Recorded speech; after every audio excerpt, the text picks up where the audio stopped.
So today we are starting a new chapter, that is human health and disease. And in human health and disease, the first portion is some introductory portion regarding what is human health, what is disease, what are the classification of disease, and then we will also have to study about different types of biological agents that causes different diseases, suppose bacterial disease, viral disease, like that. And even among them we will have to study the important viral diseases, important bacterial diseases, like that. ठीक है, तो यहाँ फिर से वही positive organism कौन है, test का नाम क्या है, ये सब फिर से पढ़ना पड़ेगा. ठीक है, so starting with the introduction कि what is called to be a good health.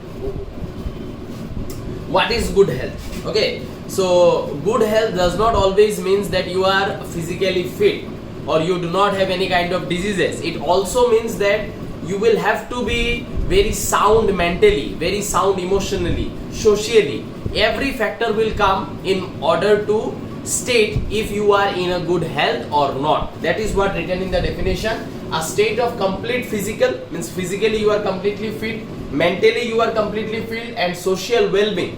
Also you have maintained a good social relationship with others. Okay, and not only the absence of disease. You will not be called healthy only if you do not have any disease in your body, but you have some kind of social tension, you have some kind of mental depression, then you will not be called as a healthy individual. Okay, human health is affected by what are those things? Genetic disorder. Now if there is a baby which takes birth with some genetic disorders, जिसको हम लोगों ने बहुत ज़्यादा amniocentesis वगैरह में पढ़ा है कि क्रोमोसोमल चेक होता है ना, कि कुछ क्रोमोसोमल डिसऑर्डर्स हो सकता है जिसके वजह से the babies might have some kind of deficiency, some kind of disease, some kind of organ damage और something like that. Okay, so that is also a factor, very important factor which will affect our health after birth. Okay, so genetic disorder, deficiencies, defects with which a child is born or the child inherits from the parents by birth. Okay, next is infection. The surrounding, where do you live? If you live in a dirty surrounding, you are more prone to infection. Okay, if you live in a much hygienic surrounding, then you will be very much less to infection. See, nowadays because of this COVID-19, we are washing our hands frequently and all. This is the season where the people mostly falls ill from common cold, from some kind of infection, this, that. Now these things have been reduced dramatically. And why it has been reduced? Because we are washing our hands frequently. It's not it. The bacteria, virus, they are not able to go inside our body. Hence, we are not getting the common diseases that generally the people gets during this time of the year. Okay, lifestyle, which is very important. That what kind of food do you eat? Do you drink clean water or not? How much rest you are giving to your body? Rest तो अभी काफी हो रहा होगा. What is the amount of frequency of exercise that you are doing in order to keep yourself fit? Habits that we have or we lack. Okay, good habits, bad habits. Suppose habits of being hygienic or not being hygienic. ठीक है, so these are the general introduction, board level के लिए important है, थोड़ा सा देख लेना. Now we will come into the main portion. Actually ये जो चैप्टर है ह्यूमन हेल्थ एंड डिजीज, ये चैप्टर 3 हिस्सों में डिवाइडेड है. एक हिस्सा है कंप्लीटली रिलेटेड टू डिजीजेस, जो हम लोगों ने अभी स्टार्ट कर दिया है. सेकेंड हिस्सा है इम्यूनिटी, ठीक है, एंड थर्ड हिस्सा है ड्रग्स. ठीक है, तो ये है 3 हिस्सा of this chapter and we are into the first portion, first part of this chapter, that is the diseases part. Now this is the definition of a disease. Okay, a condition of the body. See, before I go to read the definition and try to explain you what the definition says, we can find out the meaning of disease from the name itself. See, is, you can see is, is not it? And so the name itself says that your ease will be taken off. Okay, your ease will be taken off, or discontinuation in your ease or at your ease. ठीक है, at your comfort zone you will not get that comfort zone, you will be discomfortable, or you will be discomfortable नहीं, uncomfortable. Okay, so a condition of the body or a part of it in which functions are disturbed or deranged. That means the functions are disturbed or the pathway of the function will be damaged, the pathway of the function will be disturbed. Okay, that is what the diseases means. Now we will move into the classification of disease. We will classify diseases and then we will move into the different agents causing different diseases. Okay, so you kindly make the notes from here. Moving on to next part. So this is where we have started the classification of diseases, and in the classification of diseases we are going to get, you can say broadly, the diseases are classified into, rather than writing 3 types, we can write 2 types. Okay, and in 2 types, the first type that we will write is called as acquired diseases. Okay, now what does this acquired diseases means? Acquired diseases means the diseases which comes to the body after birth.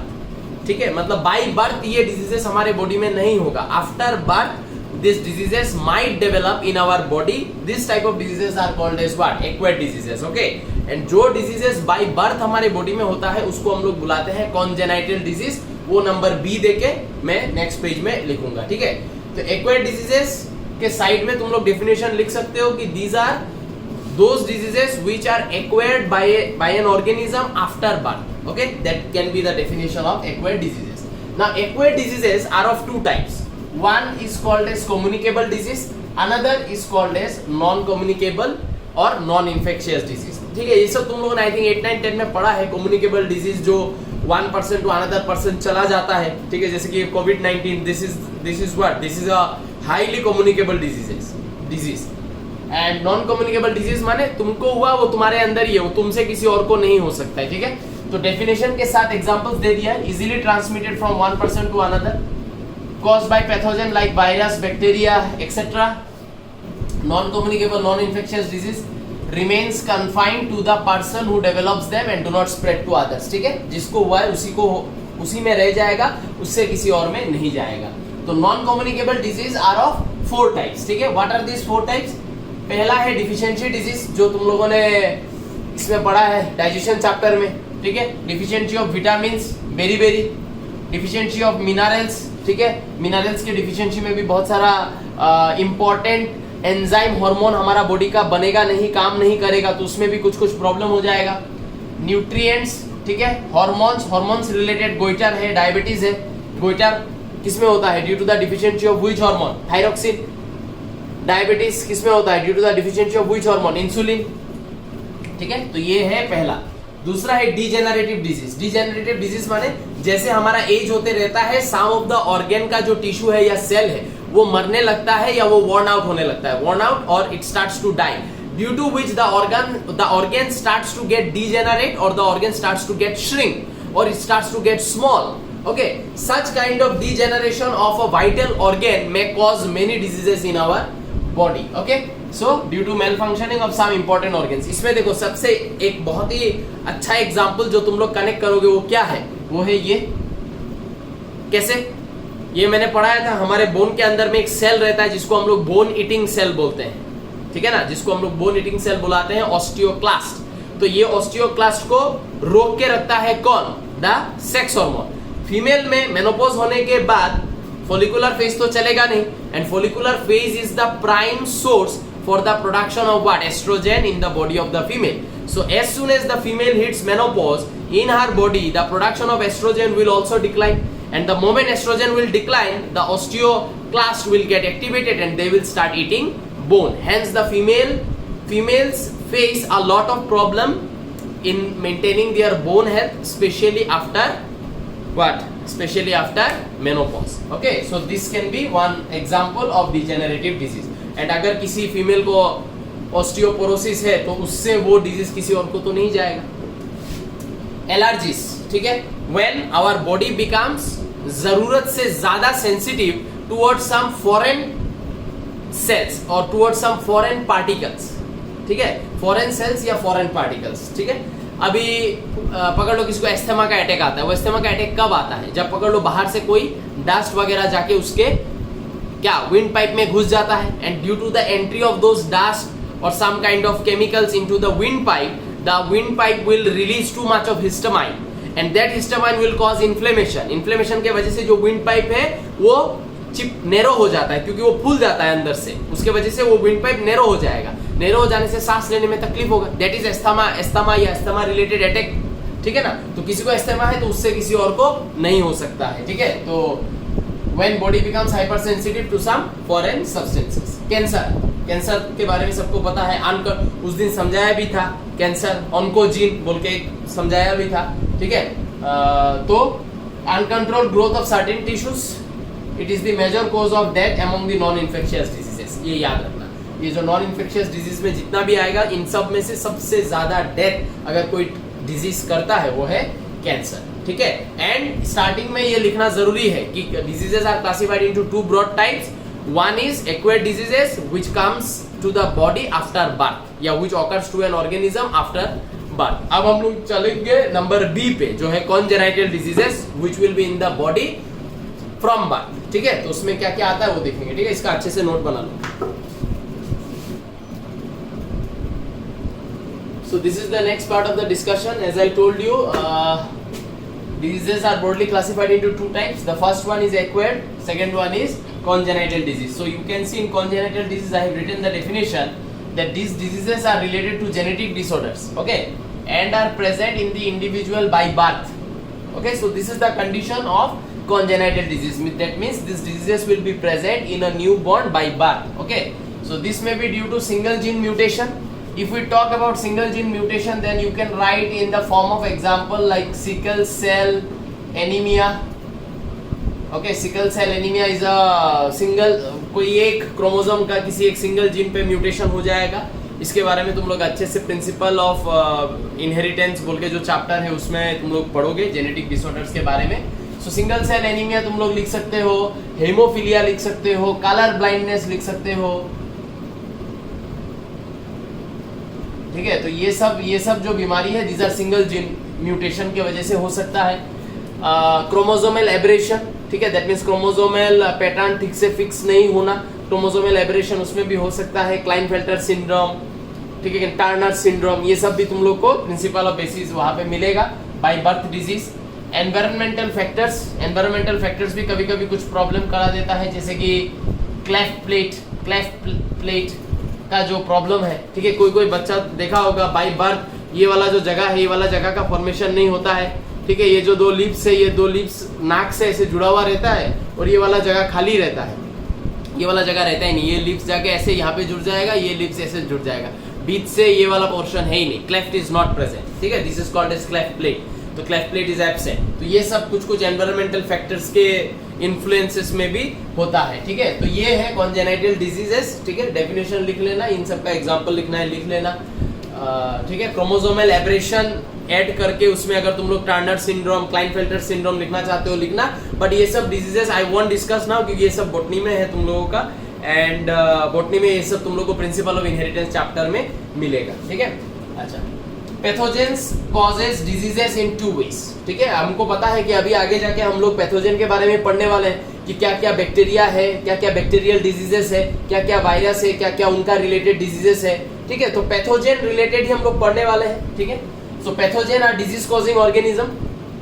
So how this pathogen causes diseases in our body, whenever they come in our body, what do they do in order to cause some kind of diseases in our body? पहला मतलब two ways है। पहला जो way है that is what, tissue damage, okay. Some pathogens will come in our body and they will directly attack our body cells, they will directly attack our body tissues. And why they are attacking? They are attacking because उनको basically एक cell चाहिए जिसके अंदर वो लोग अपना numbers बढ़ा सके, जिसके अंदर वो लोग अपना रिप्रोडक्शन कर सके, ठीक है। उनको बेसिकली हमारे सेल को डैमेज करने का इंटेंशन नहीं है। They want to come in our body, they want to find a suitable cell under which they can grow. लेकिन उस ग्रोइंग फिनोमिना में हमारा जो सेल के अंदर घुस के ये लोग ग्रो करेगा वो सेल डैमेज हो जाएगा, डिस्ट्रॉय हो जाएगा। और अगर हमारा बॉडी का सेल डैमेज या डिस्ट्रॉय हो जाए तो क्या होगा, हमारा एक ऑर्गन प्रॉपर्ली काम नहीं कर पाएगा। For example rabies virus destroys brain tissue, ठीक है, ब्रेन सेल्स को जाके इन्फेक्ट करता है ये वायरस। फिर मैंने क्या किया, ये जो कोविड-19 SARS-CoV-2 ये जो वायरस है, ठीक है, जिसके वजह से आज हम लोग को ऐसे करके पढ़ाई करना पड़ रहा है, ये वायरस क्या करता है, ये वायरस जब हमारे बॉडी के अंदर जाएगा, ये जाके हमारा जो ट्रेकिया है उस ट्रेकिया का लाइनिंग कौन करता है, ठीक है, ट्रेकिया अपर ट्रेकिया में लाइनिंग कौन करता है, सिलिएटेड कोलुमनर सेल, ठीक है। फिर अगर हम लोग थोड़ा सा अंदर चले जाए, जैसे कि प्राइमरी ब्रोंकाई, सेकेंडरी ब्रोंकाई, वहां पे चले जाए, वहां पे कौन करता है? Pseudo stratified ciliated columnar cells वो करता है। उसके नीचे जब हम लोग ब्रोंकियोल्स एल्वियोलर डक्ट के लेवल पे चले जाएंगे, वहां पे कौन प्रेजेंट है? क्यूबोइडल सिलिएटेड सेल्स, ठीक है ना। तो इन सिलिएटेड सेल्स का हमारे विंड पाइप में क्या फंक्शन है कि जब भी म्यूकस हमारे विंड पाइप में घुसेगा, ठीक है, तो उस म्यूकस को ये सीलिया क्या करेगा? बाहर के तरफ रिपेल करेगा, ठीक है, बाहर के तरफ निकाल देगा। इसलिए कभी भी किसी को जब कॉफ होता है, देखते हो कि नहीं, वो बार बार खांसता है। क्यों खांसता है? बिकॉज वो जो सेल्स है, वो सेल्स बार बार उन कॉफ को बाहर की तरफ पुश कर रहा है, तो वो कॉफ ऊपर की तरफ आता है, हम लोग खांस के उसको निकाल देते हैं, स्पिट आउट कर देते हैं, ठीक है ना। ये जो वायरस है, इस वायरस को जब ग्रो करना होता है, ये जाके हमारे रेस्पिरेटरी ट्रैक्ट का जो सेल्स है, उन सेल्स के अंदर ग्रो करता है, जिसके वजह से हमारा जो सिलिएटेड सेल्स है वो मर जाएगा। तो जब म्यूकस फॉर्म होगा, वो म्यूकस बाहर के तरफ नहीं आ पाएगा, रादर देन वो म्यूकस अंदर के तरफ जाएगा, जाके हमारे एल्वियोली में डिपॉजिट हो जाएगा। एल्वियोली में डिपॉजिट हो जाने से मैक्सिमम एल्वियोली का स्पेस म्यूकस ले लेगा, तो गैसियस डिफ्यूजन प्रॉपर्ली नहीं हो पाएगा। फॉर एग्जांपल, ये हमारा मान लो एल्वियोली है। अब इस एल्वियोली में जब गैस आएगा, वो गैस आके चारों तरफ ऐसे एक्सपांड होगा, लेकिन बोले इस एल्वियोली का आधा म्यूकस से ही भर्ती हो गया है, तो अब क्या होगा? गैसेस सिर्फ ये जो ऊपर वाला हिस्सा है एल्वियोली का, सिर्फ वहां से ही एक्सचेंज होगा, म्यूकस के पार्ट से एक्सचेंज नहीं होगा, तो बॉडी को प्रॉपर अमाउंट ऑफ ऑक्सीजन नहीं मिलेगा। बॉडी को ऑक्सीजन नहीं मिलेगा तो ऑर्गन्स को नहीं मिलेगा, ऑर्गन्स फेल हो जाएगा, जिसके वजह से लोगों का डेथ हो रहा है, ठीक है। अच्छा, तो दिस इज टिश्यू डैमेज, ठीक है। कोविड-19 रिलेटेड मैं बहुत कुछ बात करूंगा टिश्यू डैमेज में, जैसे मैंने इंट्रोड्यूस किया है इसको, उसी तरीके से मैं जब इम्यूनिटी पढ़ाऊंगा तो मैं तुम लोग को ये भी समझाऊंगा कि कैसे लोग रिकवर हो रहा है। तुम लोग ऐसे सुन रहे हो कि मेडिसिन नहीं निकला, वैक्सीन नहीं निकला, लेकिन फिर भी लोग रिकवर हो रहा है, तो कैसे लोग रिकवर हो रहा है उसको भी हम लोग इम्यूनिटी चैप्टर में कनेक्टेड टॉपिक में पढ़ लेंगे, ठीक है। नेक्स्ट वे जो है वो है क्या? Toxin secretion. कुछ पैथोजन ऐसा है कि हमारे बॉडी में आने के बाद हमारे बॉडी में जब वो ग्रो करेगा, रिप्रोडक्शन करेगा, तब वो कुछ टॉक्सिन्स का भी रिलीज करेगा, वो अपने बॉडी से कुछ केमिकल्स का भी रिलीज करेगा, ठीक है। सपोज एक बैक्टीरिया हमारे बॉडी में आया, अब उस बैक्टीरिया को खाना खाना है, तो बैक्टीरिया को खाना खाने के लिए वो क्या करेगा? अपने बॉडी से कुछ एंजाइम रिलीज करेगा, ठीक है ना। वो एंजाइम्स बाहर निकल के, बाहर का पकड़ लो, हमारे किसी सेल को डाइजेस्ट कर लेगा, सेल को तोड़ देगा, सेल को सिंपल वे में ब्रेक कर देगा, और फिर बैक्टीरिया उस चीज को एब्जॉर्ब करके खा लेगा। लेकिन ये जो टॉक्सिन रिलीज कर रहा है, ये टॉक्सिन क्या कर रहा है? हमारे बॉडी के सेल्स को ही डैमेज कर रहा है कि नहीं? समझ में आ रहा है ना? तो यही है, pathogen secretes toxins which acts as powerful poison and damages the body cells और नॉर्मल फंक्शनिंग। बॉडी के सेल को डैमेज कर देगा या किसी नॉर्मल फंक्शनिंग को इंटरप्ट करेगा, ठीक है। Toxins are of two types, एक को हम लोग एक्सोटॉक्सिन बुलाते हैं, एक को हम लोग एंडोटॉक्सिन बुलाते हैं। एक्सोटॉक्सिन का मतलब when the pathogen is alive, वो पैथोजन हमारे बॉडी में जिंदा है और जिंदा रह के वो टॉक्सिन छोड़ रहा है, उसको हम लोग क्या बुलाएंगे? एक्सोटॉक्सिन। एग्जांपल मैंने दे दिया है। एंड एक है एंडोटॉक्सिन, मतलब व्हेन द पैथोजन डाइज और डिसइंटीग्रेट, जब वो पैथोजन हमारे बॉडी में मर जाता है या फिर उसका पकड़ लो लाइफ साइकिल वगैरह खत्म हो जाता है, तो जब कोई पैथोजन हमारे बॉडी में मरेगा तब भी वो कुछ टॉक्सिन छोड़ के मरता है, उस टॉक्सिन को हम लोग क्या बुलाते हैं? Endotoxin, which will cause this kind of diseases in our body like dysentery, cholera इत्यादि, ठीक है। तो आई होप ये वाला पोर्शन समझ में आया है, अच्छे से इसका नोट बना लो। Moving on to the next part.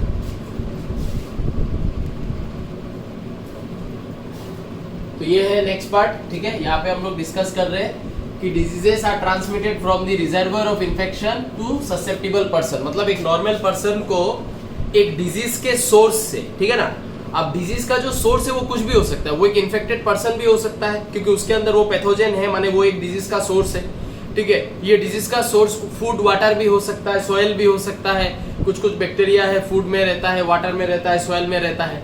तो डिजीज रिजर्वर का मतलब, हाँ, रिजर्वर ऑफ इन्फेक्शन का मतलब कि ये जो पैथोजन है, ये पैथोजन का सोर्स क्या है, मतलब कौन सा जगह पे वो प्रेजेंट है। वो इन्फेक्टेड इंसान के अंदर प्रेजेंट है ना, कोई वाटर फूड कहाँ प्रेजेंट है, उस जगह से एक नॉर्मल इंसान में वो पैथोजन आके डिजीज कैसे कॉज कर सकता है, ठीक है। This is what we are discussing. यहाँ पे हम लोग को दो टाइप मिलेगा, एक को हम लोग डायरेक्ट ट्रांसमिशन बोलते हैं, एक को इनडायरेक्ट ट्रांसमिशन बोलते हैं। माने वो जो डिजीज का रिजर्वर है, उस डिजीज के रिजर्वर से कुछ पैथोजन है जो डायरेक्टली भी हमारे बॉडी में आ सकता है, बीच में कोई इंटरमीडिएट एजेंट का जरूरत नहीं है। And then there are some diseases जिसमें बीच में कोई एजेंट का जरूरत है, एक वेक्टर का जरूरत है, एक कैरियर का जरूरत है in order to carry this pathogens from the reservoir to a मतलब एक नॉर्मल पर्सन, एक इन्फेक्टेड सोर्स से एक नॉर्मल पर्सन, डिजीज रिजर्वर से नॉर्मल पर्सन तक ले जाने के लिए एक कैरियर का जरूरत पड़ेगा। ठीक है, तो direct transmission, pathogens of some diseases are carried directly to the human body without intermediate agents, बीच में कोई एजेंट नहीं चाहिए। Contact between infected and healthy person, example देखो, स्मॉल पॉक्स, कोई इन्फेक्टेड इंसान है, कोई हेल्दी पर्सन है, आसपास आ गया तो स्मॉल पॉक्स हो जाएगा। साइफिलिस, एसटीडीज, कोई एक इन्फेक्टेड जिसको ऑलरेडी एसटीडी है और normal person, if they come in contact तो डायरेक्टली इट विल गो, कोई बीच में कोई कैरियर का जरूरत नहीं है। ठीक है, droplet infection by sneezing coughing, example covid, common cold. देखो स्नीजिंग कॉफिंग इस सब के लिए मास्क यूज करने के लिए बोल रहा है। ठीक है, ड्रॉपलेट इन्फेक्शन, मैं छींक दूंगा, मुझे बोले है मेरा वो ड्रॉपलेट जिसमें उसमें वायरस है वो जाके टेबल पे गिर गया, किसी ने हाथ लगा लिया, हाथ लगा के समझ में आया ना, वो मुंह में लगा लिया तो वो चला गया उसकी बॉडी के अंदर, या नाक के अंदर घुसा के नाक खुजा रहा है, चला गया अंदर। कॉन्टेक्ट विद सॉइल, कभी कभी ऐसा होता है कि नहीं, काटने के साथ साथ हम लोग तुरंत जाके इंजेक्शन लेते हैं, क्योंकि सॉइल में एक वायरस रहता है जिसका नाम क्या है, टिटेनस वायरस। ठीक है, तो वो क्या करेगा, टिटेनस कॉज करेगा, इन्फेक्शन ज्यादा करेगा, बढ़ा देगा। ठीक है, तो कॉन्टेक्ट विद सॉइल, इसमें भी बीच में कोई डायरेक्ट मतलब कोई एजेंट नहीं है। Via placenta, no agent, mother के बॉडी से डायरेक्टली फिटस के बॉडी में जाएगा, कौन, जर्मन मीजल्स। ठीक है, तो यहाँ पे कोई एजेंट का जरूरत नहीं है, इनडायरेक्ट ट्रांसमिशन में एजेंट का जरूरत है। Pathogens reach the human body via some intermediate agent. Example arthropod vectors, ठीक है कि नहीं, कोई जैसे कि मॉस्किटो, इसके बारे में हम लोग पढ़ने वाले हैं इसलिए मैंने उसी का एग्जांपल दिया। Anopheles mosquito causing what, malaria. Plasmodium vivax जो कॉजेटिव ऑर्गेनिज्म है मलेरिया का, ठीक है, उसको डिजीज रिजर्वोयर से एक नॉर्मल इंसान के बॉडी में लाने का काम कौन करता है, एनोफिलिस मॉस्किटो करता है। ये जो मलेरिया कॉजिंग ऑर्गेनिज्म है जिसको हम लोग क्या बुलाते हैं, प्लाज्मोडियम वाइवेक्स, ये हमारे बॉडी में डायरेक्टली नहीं आ सकता है, जैसे कि सॉइल से आ गया, खाना से आ गया, नहीं आ सकता है, इसको एक कैरियर चाहिए और वो कैरियर बनेगा कौन, ये एनोफिलिस मॉस्किटो। ठीक है, vehicle borne through agencies like water, food, blood transfusion, इसमें क्या होगा, cholera, dysentery, AIDS, blood transfusion, अगर किसी को एड्स है उसका ब्लड किसी और को चला गया, ठीक है ना, तो उसको भी हो जाएगा। तो यहाँ पे क्या हो रहा है, एक मीडियम है, समझ में आ रहा है कि नहीं, कि डिसेंट्री होना है, डिसेंट्री कॉजिंग जो माइक्रो ऑर्गेनिज्म है वो कहाँ पे प्रेजेंट है, वाटर में। वो वाटर तुमने लेके पी लिया तो वो तुम्हारे बॉडी में चला गया, डिसेंट्री कर दी, तो उस ऑर्गेनिज्म को रिजर्वर से तुम्हारे बॉडी में लाने का सोर्स क्या है, वो ड्रिंकिंग वाटर, जो तुमने बिना बॉयल किए, बिना क्लीन किए जो खा लिया, वो वाटर यहाँ पे क्या हो रहा है, कैरियर का काम कर रहा है, वहां से तुम्हारे बॉडी में उस चीज को ला रहा है बॉडी के अंदर। ठीक है ना, तो ये है नेक्स्ट बेसिस। अब एक पोस्टुलेट के बारे में बात करेंगे जिसको हम लोग कोच पोस्टुलेट बुलाते हैं, और वो क्या है समझेंगे। कोच पोस्टुलेट से रिलेटेड क्वेश्चन बोर्ड एग्जाम में कभी नहीं आएगा, ये पूरा एंट्रेंस के पॉइंट ऑफ व्यू से है, ये देख लेते हैं, फिर हम लोग different types of pathogens causing different disease उस पोर्शन में एंट्री करेंगे। ठीक है, इसका नोट बना लो। तो ये है तुम लोग का नेक्स्ट पोर्शन जो completely entrance point of view का चीज है, कोच पोस्टुलेट। ठीक है, so there was a person जिनका नाम है Robert Koch, a German bacteriologist and a Nobel laureate, that means उनको नोबेल प्राइज भी मिला है। Listed a set of 4 condition, 4 condition that has to be satisfied before a disease could be attributed to a particular pathogen। माने 4 condition उन्होंने दिया है, वो 4 condition उस माइक्रो ऑर्गेनिज्म को फुलफिल करना पड़ेगा बिफोर वी से दैट इसी माइक्रो ऑर्गेनिज्म ने ये डिजीज कॉज किया। ठीक है ना, बिफोर यू कैन से कि इसी माइक्रो ऑर्गेनिज्म ने ये डिजीज कॉज किया है, वो बोलने से पहले कि ये तुमको मतलब ये कॉन्फिडेंस कहाँ से आया कि इसी माइक्रो ऑर्गेनिज्म ने ये डिजीज कॉज किया, है ना, तो वो कंफर्म होने के लिए कि इसी माइक्रो ऑर्गेनिज्म ने ये डिजीज कॉज किया, ये 4 कंडीशन जो कोच ने दिया है, ये 4 कंडीशन उस माइक्रो ऑर्गेनिज्म को फुलफिल करना पड़ेगा। अगर फुलफिल किया तभी हम लोग बोल सकते हैं कि ये जो डिजीज है, ये डिजीज को इसी ऑर्गेनिज्म ने कॉज किया है। So what are those condition, अच्छे से, the organism must be regularly found in animals that have the disease. जिस एनिमल को कुछ डिजीज हुआ है उस एनिमल के बॉडी के अंदर इस ऑर्गेनिज्म का प्रेजेंस होना जरूरी है। अभी सपोज किसी को कुछ एक बीमारी हुआ है और उस बीमारी का जो पॉजिटिव ऑर्गेनिज्म है, ठीक है, जो तुम सोच रहे हो कि है ना कि यही पॉजिटिव ऑर्गेनिज्म हो सकता है, ठीक है। सपोज फॉर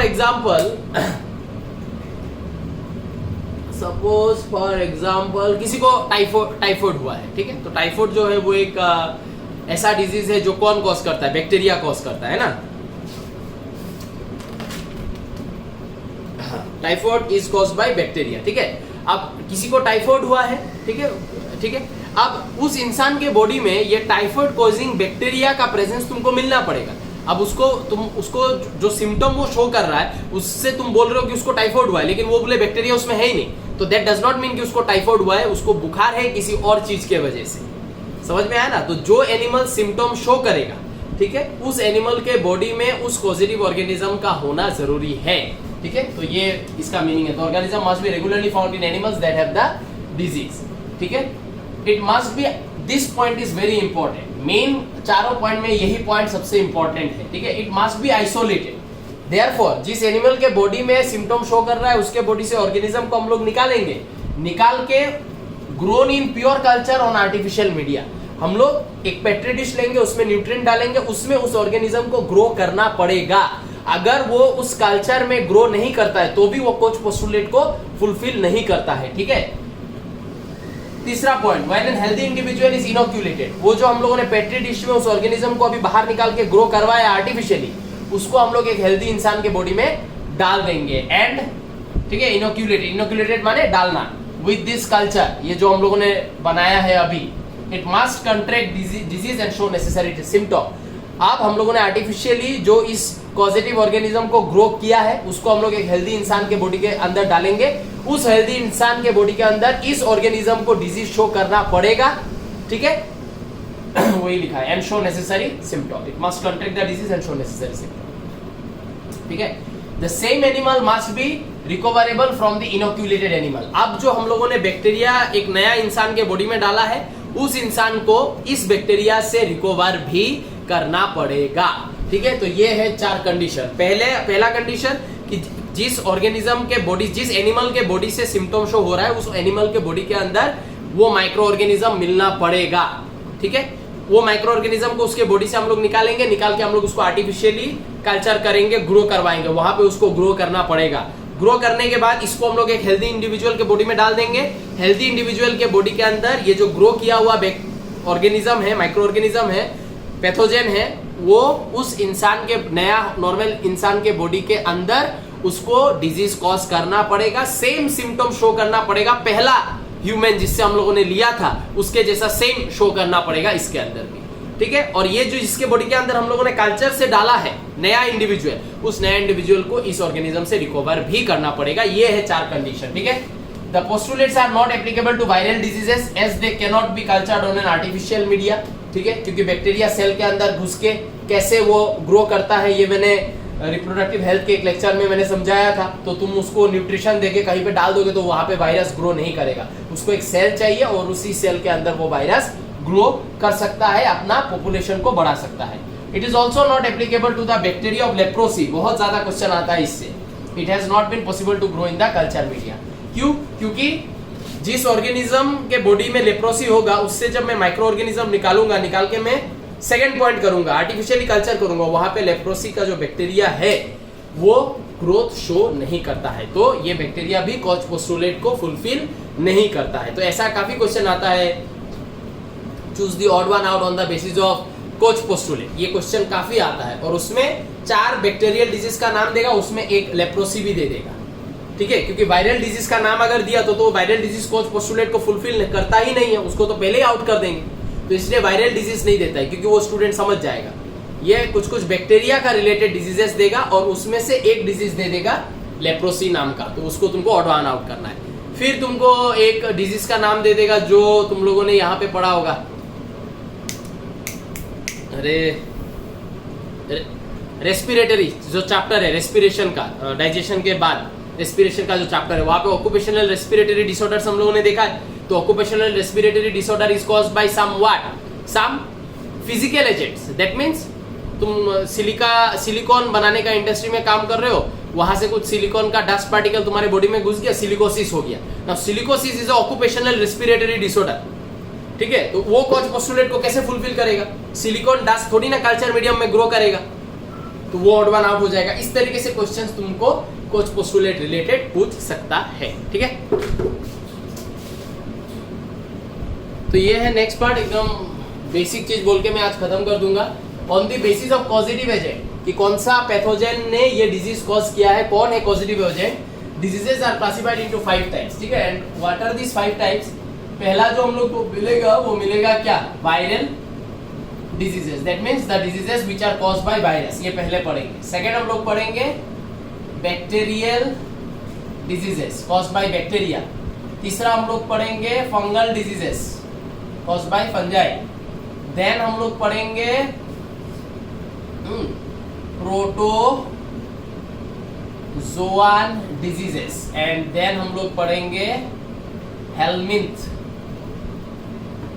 रिलेटेड डिजीजेस, ठीक है। हेलमिंथ रिलेटेड डिजीजेस, हेलमिंथ में कौन आएगा? प्लेटी हेलमिंथ, एस्केलमिंथ, ठीक है। और प्लेटी हेलमिंथ, एस्केलमिंथ हमारे बॉडी में क्या क्या प्रॉब्लम कॉज करता है, क्या क्या डिजीजेस कॉज करता है, ये शायद थोड़ा बहुत हम लोगों ने एनिमल किंगडम में भी डिस्कस किया है, ठीक है ना। एंड प्रोटोजोआन डिजीज में लास्ट में पढ़ाऊंगा, क्योंकि प्रोटोजोआन डिजीज के अंदर हम लोग को 2 इंपॉर्टेंट प्रोटोजोआन क्या लाइफ साइकिल के बारे में पढ़ना है, जिसमें से एक है कौन? प्लाज्मोडियम वाइवेक्स, जो कॉज करता है क्या? मलेरिया। एंड एक हो जाएगा एंटामीबा हिस्टोलाइटिका, जो कॉज करता है एमीबिक डिसेंट्री, ठीक है। तो इन दोनों का लाइफ साइकिल के बारे में पढ़ना है अंडर द डिजीज सेगमेंट। तो प्रोटोजोआन डिजीज में एकदम लास्ट में कराऊंगा, ये सब पहले करा दूंगा, ये पहले करा दूंगा, ठीक है। एंड वायरल डिजीजेस में क्या क्या वायरल डिजीजेस है सब नाम मैं दे दूंगा, लेकिन सब डिस्कशन नहीं होगा, ठीक है। जो इंपॉर्टेंट वायरल डिजीजेस है सिर्फ उन्हीं का डिस्कशन हम लोग करेंगे, ठीक है। सबका डिस्कशन नहीं करेंगे। सिमिलर बैक्टीरियल डिजीजेस में 7, 8, 10 नाम होगा, मैं दे दूंगा, लेकिन डिस्कशन हम लोग सिर्फ इंपॉर्टेंट बैक्टीरियल डिजीजेस या कॉमनली ऑकरिंग डिजीजेस के बारे में ही करेंगे, ठीक है। सो नेक्स्ट क्लास से I will start what are the viral diseases, and उन डिजीजेस में इंपॉर्टेंट क्या है और उन डिजीजेस के बारे में क्या पढ़ना है। ज्यादा कुछ नहीं पढ़ना है, पॉजिटिव ऑर्गेनिज्म पढ़ना है, बॉडी में सिम्टम क्या शो करता है, वही जो एसटीडी में जैसे पढ़ा था, ट्रीटमेंट क्या है, टेस्ट का नाम क्या है, बस इतना ही पढ़ना है। तो वो हम लोग थोड़ा सा ब्रॉडली डिस्कस करेंगे, लेकिन इनका डिस्कशन ज्यादा ब्रॉडली हम लोग करेंगे, ठीक है। सो यहाँ तक तुम लोग नोट बना के रख दो। नेक्स्ट क्लास में I will start with the heading viral diseases. We will write what are the viral diseases, and उन वायरल डिजीजेस में से इंपॉर्टेंट क्या क्या है उनका थोड़ा थोड़ा ब्रॉडली डिस्कशन हम लोग करेंगे, ठीक है। तो ये है तुम्हारा ह्यूमन हेल्थ का पार्ट 1। यहाँ तक लिखना खत्म करो, अच्छे से ये पोर्शन प्रिपेयर कर लो, फिर हम लोग डिजीजेस में एंटर करेंगे in the second lecture. Okay, bye bye, take care.